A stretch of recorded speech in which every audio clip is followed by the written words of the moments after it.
Welcome back to our deep dive into Ender's game. In our last session, we explored the complex personalities that populate Ender Wiggins' world.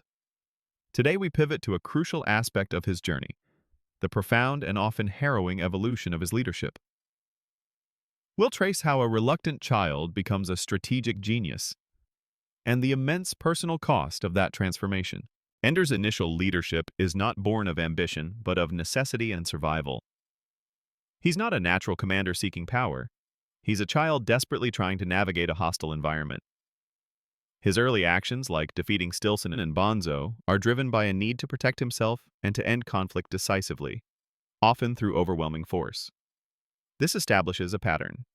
Ender leads by understanding his opponent's core motivations and fears, then exploiting them to achieve a swift, brutal resolution. Battle School itself is a crucible designed to forge commanders, and it profoundly shapes Ender's leadership. The constant competition, isolation, and manipulation by adults like Colonel Graff strip away his childhood and force him into a role he never wanted. Here, leadership is not about charisma, but about strategic dominance, inspiring loyalty through competence, and enduring immense psychological pressure. Ender learns to operate in this high-stakes environment, where every victory is hard-won and every setback is amplified. Ender's most potent leadership asset is his unparalleled strategic mind. He doesn't just play the game. He understands its underlying logic, anticipates every move, and innovates beyond established rules. This ability to see the entire battlefield, predict outcomes, and devise unconventional solutions is what makes him a truly exceptional commander.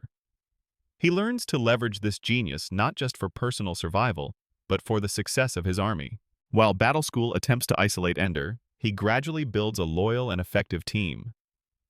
Figures like Bean, Petra, and Alai are drawn to his brilliance, his fairness, and his underlying humanity. Ender learns to trust them, delegate tasks, and foster a sense of shared purpose.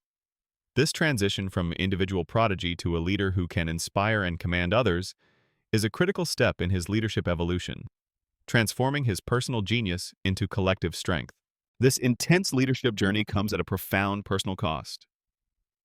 Ender is constantly battling his own fear of becoming the ruthless killer he despises, the loneliness of being the best, and the moral compromises forced upon him. The immense pressure to win, to be the savior of humanity, weighs heavily, leading to emotional exhaustion and a deep sense of isolation. He carries the burden of his actions and the knowledge of what he must do, even when it breaks him. Ender's empathy is a double-edged sword, central to his leadership. He understands his enemies so intimately that he can predict and exploit their weaknesses, leading to victory. However, this profound understanding also means he feels their pain, their fear, and their desperation. This paradox, leading through understanding that causes him immense agony, defines his moral struggle and makes his victories deeply agonizing and complex, blurring the lines between hero and destroyer. The climax of Ender's training, the final exam against the bugger homeworld, showcases his leadership at its zenith. Facing impossible odds, Ender unleashes his full strategic genius, employing tactics so ruthless and effective that they achieve total annihilation. This moment demonstrates his ultimate command capability, but it's a victory built on a foundation of deception and a devastating, unforeseen reality. The horrifying truth dawns.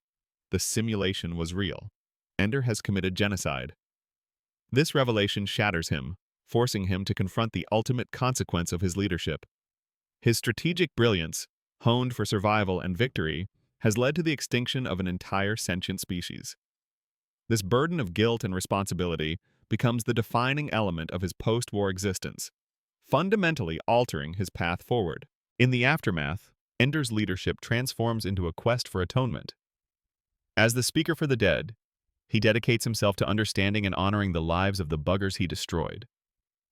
This new role requires immense empathy, intellectual rigor, and a commitment to truth, representing a profound shift from commander to compassionate historian.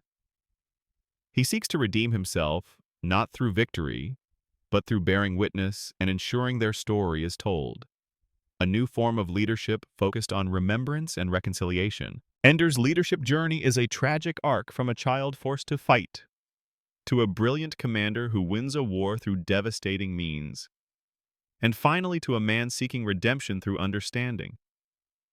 He evolves from a reluctant protector to a strategic genius, grappling with the immense moral weight of his actions.